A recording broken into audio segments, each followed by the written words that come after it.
বন্ধুরা, অতিরিক্ত গরম পড়ে গেছে। গরমে না হাঁসফাঁস করছে। মাঝে দুদিন যদিও ছাওয়া ছিল, আজকে বেশ রোদ। আর এই রোদ থেকে বাঁচার জন্য করে নিয়েছি একটুখানি আম ডাল।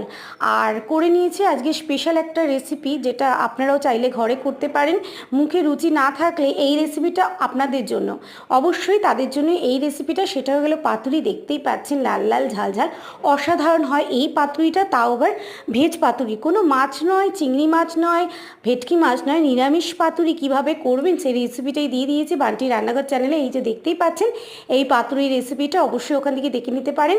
তাহলে চলুন শুরু করা যায়। তেঁতর দিয়ে আলু উচ্ছে ভাতে মাখা, আমের ডাল, তার সঙ্গে হয়ে গেল স্পেশাল মেনু যেটা নাকি পাতুরি, আর তার সঙ্গে কাতলা মাছের কালিয়া, আর একটুখানি টমেটো স্যালাডের সঙ্গে, আর একটুখানি গাজর, তার সঙ্গে গরম ধোয়া ওটা ভাত। আজকের মেনুটা আপনাদের কেমন লাগলো অবশ্যই জানাবেন, একটা লাইক করে দেবেন। আজকের মতো টাটা।